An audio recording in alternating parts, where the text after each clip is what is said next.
right. So, how did living away from home change you?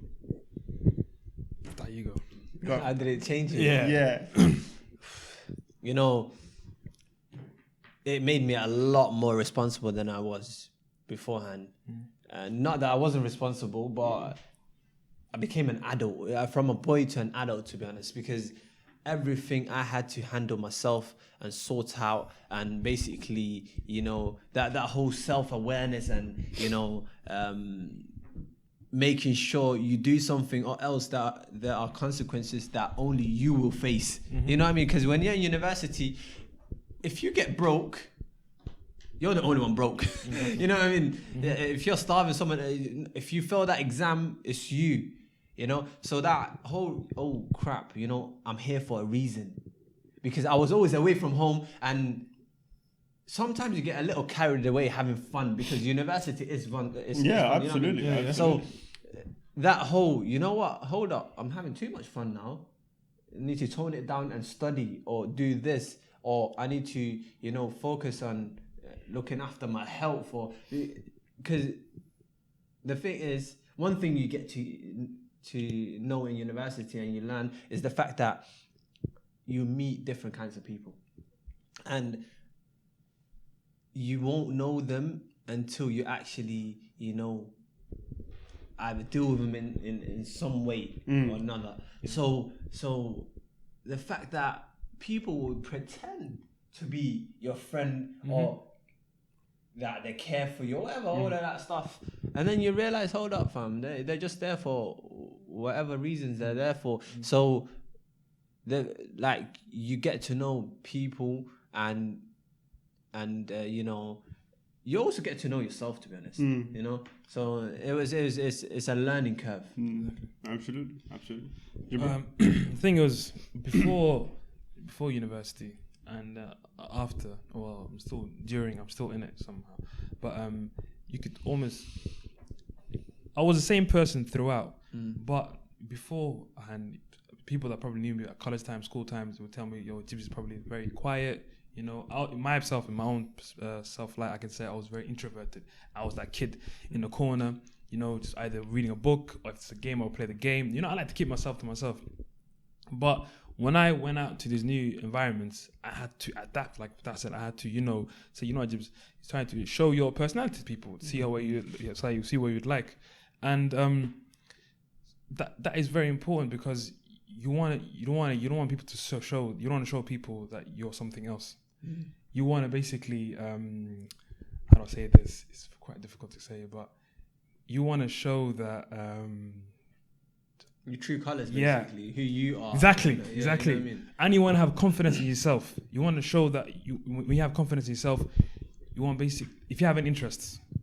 Like when I was a kid, I would probably play Pokemon or Street Fighter or things like this, and some of the guys might say to me, "Oh, James, what are you playing this, man? Childish. Man. Or watch anime." Yeah, that's definitely childish to me. Listen, yeah, I still watch anime, yeah, and that's one of the things, our favorite things to do. How old are you? Sorry. Listen, man's 24. You know me? And it's one of the things I do. I'll read books. I'll read books or whatever, you know, and. Some people might say, AK, these two, might say, oh, Chip's like, what's this? But it's down to you. So this is who I am. No, absolutely. And, you know, we respect that. Put a foot down and say, you know what, this is who I am. If you accept me, that's it. Yeah, if you don't, you don't. You see what I mean? So that's probably the biggest change, because beforehand, I might have been, you know, a bit taken aback. Follow the crowd. And not even follow the crowd, but, you know, shying away from showing who you were. To later on explain, like, you know, the self-esteem and everything went up to show that, you know what, this is who I am. I'm comfortable with being who I am. And that will, you know, that further blossomed into who I am now. That's really cool, man. Exactly. You know, inspirational stuff right there. Absolutely. No, actually inspirational, bro. You this know, is the sarcasm, you know, a little bit less. Not even, bro. You know, a lot of people suffer from, you know, self-confidence and understanding their self-worth. So the fact that you were able to kind of come into yourself, and you really blossom to who you are now as a person, and be really comfortable with who you are, your likes.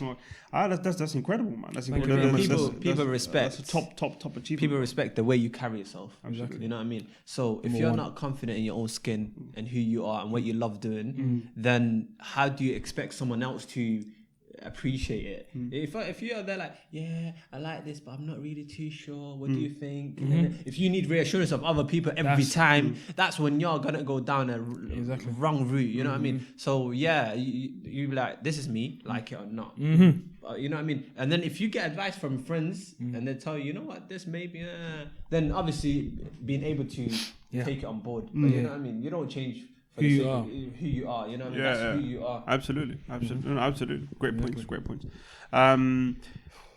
Definitely, because I think I had something similar. But I thought for me, I think the biggest change was having a lot of my viewpoints challenged. Yeah. Because one of the beautiful things about university is it's a microcosm of the world. Because you find people from all different ethnic backgrounds, religions, social groups, political viewpoints. They all converge at university. So you find, once you engage with people from all these different types of backgrounds, the viewpoints that you had, any stereotypes you might have had, they're really challenged because you're actually sitting there. 100%. You've got that human interaction, that face-to-face interaction. That makes all the difference. Exactly. All the difference in the world. So I think that for me was one of the biggest impacts and changes on me. I realized that human beings, people are far more nuanced. There's far more subtlety. The world isn't black and white. There's a lot of grey. There's a lot of different shades of grey. And, there's a difference between hearing that and having people tell you that and experiencing it for yourself. Exactly. And I think for me, that was one of the biggest impacts. For me, like, one of the from, like, when I said becoming a man from a boy, it was... I started in university, especially towards the end. I started investing in myself. Yeah. You know what I mean? So trying to figure myself out because, especially when I started going into job interviews and start asking me weird questions like, Who are you? Who are you? You know what I mean? You have to actually think about it. Yeah, I used to sit there like, I'm staring there, what's going on? Now, but like, who are you? And university, and that's when I started reflecting and keeping journals and all of that stuff. And it all actually started off with the whole portfolio stuff we used to do in university. And in some subjects and some courses you do it, but you have to reflect every week. You set a plan. Okay. Did you follow it? Did you not follow it? So that's when I started reflecting, and I started learning what I like, what I don't like, my strengths, my weaknesses, who I like to spend my time with, who are time wasters, what do I stand for, stuff that my ideologies that I won't change for no one, and other stuff that is cool, you know what I mean? You become far more flexible. Yeah, a lot more flexible. But if you don't know who you are, then how the hell do you... People say, put respect on my name. How? You don't even respect yourself. Yeah, absolutely, absolutely. So it's figuring myself out and spending time and figuring out my self-worth. Because as a child, you're taught what to do, the values you have. You're Muslim or Christian or Jew or whatever, and this is what you're meant to be doing. You know what I mean? And people don't understand that, maybe it's true what you've been taught by your parents is right, but you need to test the waters and figure out, is that what it is, or am I just listening and following orders? Because when I went to university, one thing was everything that I've been taught is what I wanted to do. So stay away from this. All right, cool this. And I started seeing me not doing stuff because I didn't really want to do it. Not because my mom and dad are there watching me, because they're not there. They're not there. They're freaking 200 kilometers away. You know what I mean? So the fact that you're doing stuff because you want to do it, when you want to do it, how you want to do it, that is one thing I learned. And when you come back home, when you come back home and you come back to your parents and you're under your parents' roof again, and they tell you, listen, you better come home 10 p.m. Not a minute later. It's a shock again. It's a complete different, different system. Yeah, oh my God, we're complaining to each other. Oh man, we have to. There's a curfew again, and it's not because we're doing anything unnecessary. Outside of what we're meant to do or anything like that. It's just that once you've tasted that freedom, once following your orders and stuff, it's an adjustment back into that. And then it's not that they don't want anything good for you. It's the fact that there's house rules. So they need to follow that. It's not about you. That's when once you understand that, you'll be like, like, okay, fair enough. My parents would tell me, listen, it's not about you. There's other kids in the house. You lead by example. Be a role model, Be basically. a role model. Yeah. There's certain times after that, it's not a hotel. You can't come in after freaking 10 p.m. I don't care what you're doing, unless you're away from the city. You know what I mean? Yeah. If you're away from the city, it's understandable. I'm coming 1 a.m., 2 a.m. Fair enough, you're traveling.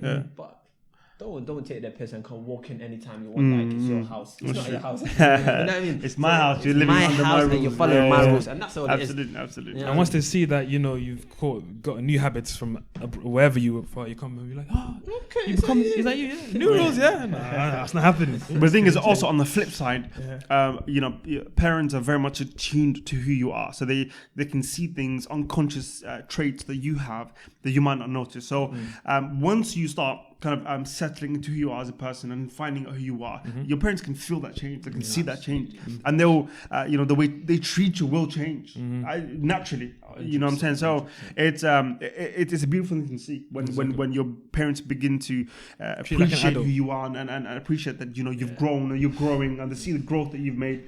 It's a beautiful thing on both sides. The way we used to get treated.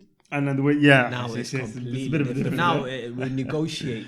Negotiation as opposed to orders. Yeah. What do you think of this? Do you think it works? Does it not work? Yeah. They're like, you know. And they actually want to they ask for your opinion. You know, they actually consult you and before they do any big decisions because they value your opinion. Now. I'm like, all right. Okay, fair enough. Sometimes actually sit down and you're having a cup of tea with your mum and dad and you explain to, and they talk to you and you're thinking, I'm an adult now, you know. we have a proper adult conversation. One of your brothers come along, your sisters come along, try to sit with you, like, sorry, this is a conversation for the adults here. You want to move back, please? Yeah, no, absolutely, man, absolutely. All right, so coming to our kind of penultimate question, we've spoken about the different aspects of studying abroad. Yeah, by abroad we basically mean outside your home. Living on your own, basically. So we've to some degree explored the positives, the negatives. You know, what we took away from it, what we benefited from the experience. So taking all that into consideration, wrapping it all up, the final question is: would you recommend studying away from home? So would you recommend, taking into consideration your personal experiences and the experiences of the people around you, would you now, to people who are considering going to university, would you recommend to them to study abroad? Well, okay. Well, you can start off. The thing is, first of all, let me put it down there. Studying away from home is probably the best thing that's ever happened to me as a person. It's done so much for me, you know. The advantages is just numerous. I can explain everything that happens, but that's me personally. So when I'm trying to answer the question and say, would I advise someone else to do it? You've got to look at yourself, because I've seen both sides. I've seen people that have stayed at home and, you know, they've grown from home and, you know, they've graduated university and got jobs and whatever. Eventually, they're going to move out anyway. And then the other side where they've gone out and they studied and they've gone from there. The thing is, you have to know, are you ready as a person? You have to scrutinize yourself and properly criticize yourself constructively and say, listen, can I do this or not? Because I've seen people who studied away from home and they crumble. They can't handle it. There's so many responsibilities added on top of you. There's so many ways to burn, because it's not just studying. It's not just studying. It's as we pointed out. Exactly. It's bills. It's rent to pay. There's buying your own food. There's some time management. When are you going to study? When you wake up? When you do laundry? When you're going to cook? When you're going to clean? It's all these things you have to incorporate. And some of them, they can't handle it and they can't do it. I'm not saying academics, when they're not good at academics, I'm just saying there's a lot of things to do. So there's that to consider. And the other viewpoint is, at home, you're still mama's boy. Do you get it? You can still wake up and all you're worried about is, let me study. When you come home, food is there for you. Everything. So me, I can't really say yes or no. I have to say, look at yourself. And if you think you can do it, then by all means go for it. But if you think that, you know, you have ulterior motives as well from studying, maybe thinking the intention as well counts. Like if the university is if there is a university available for you at home, and there's another one away, and both are options available for you, I'll probably say take the one nearest to you, because then if you think you're not ready for it, but if you think university is like a getaway where you just want to get away from home, that's not the right way to go about it. But if you think, listen, I'm ready for a new experience and I think I can handle it, by all means, go for it. So just to clarify, Yes or no? You're saying no. Yeah? I'm saying no. Stay. If 2 options available for you, take the stay at home. Yeah? Stay at home. Okay. I personally think if the opportunity was there, so that there's a university near to you, and the university in another city had the away same from home, opportunity, away yeah, from home, yeah. had the same opportunity as the one close to you, I'll tell you to take the one that where you have to go away from home and move out. Not run away from home, but experience that new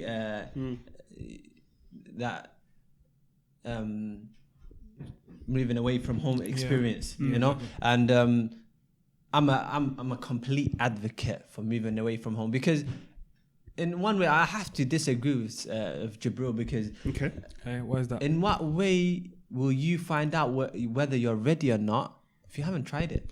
It's all like and it's like, okay, as an 18, 19, you don't know whether you're ready or not. We're all childish at 18, you know what I mean? So yes, give it a go, and if you crumble after the first year, move back home to your mum, innit? But the thing is, give it a go and see whether you can cope.